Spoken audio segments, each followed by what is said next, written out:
heard this amazing story recently about a young man who had sought out a famous warrior who was known for winning every battle without ever drawing his sword. Guys, this is Laura Farhi. Welcome to the Spiritually Homesteading Podcast. Well, this is the summary of the podcast, which you can find over on Apple or Spotify. Just search for Spiritually Homesteading.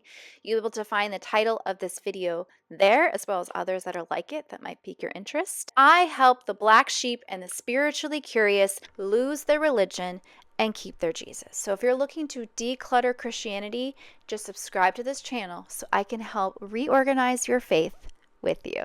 The young man goes to the warrior, pulls out the sword with every intention of fighting this amazing warrior.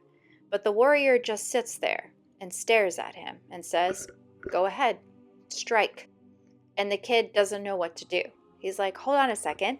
I came here to fight you. Why aren't you fighting me?"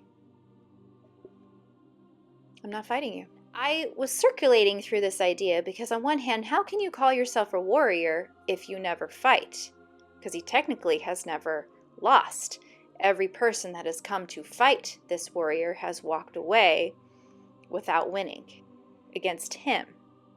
And it got me thinking about this idea of peacefully resisting and peacefully protesting. A lot of times people say that peacefully resisting is weak.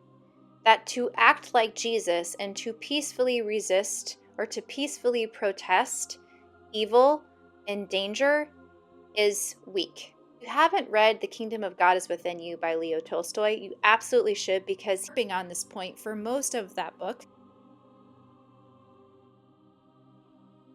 and how significant it is to understand what Jesus is and what Jesus stood for when we consider peacefully resisting, and how that peacefully resisting should impact everything that we encounter, everything that we engage with, from our politics to our public life. We should be peacefully resisting.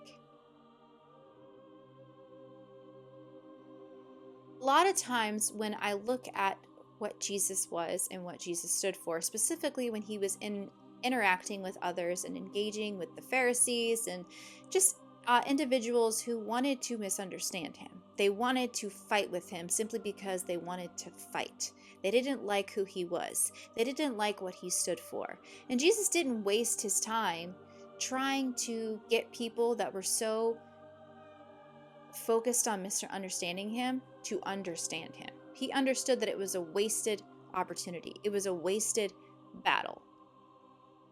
I think that's sort of the beauty of peacefully resisting, is that you get to see how badly this person wants to win the battle and for what they're willing to do in order to win that battle.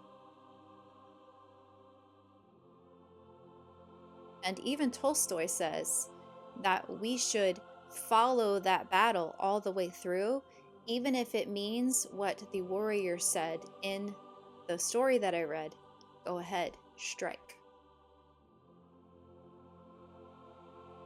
It's a really hard pill to swallow, and that's something that I'm still kind of working through. Like, how do you actually and practically live that out in the type of world that we live? It's like being a gazelle and walking into the lion's den.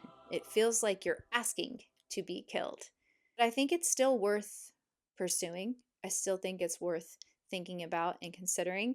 If you like this video, give it a thumbs up. Make sure you hit that little notification bell because I put out new videos every Monday. All right, I'll see you next time. Peace, love, and Jesus.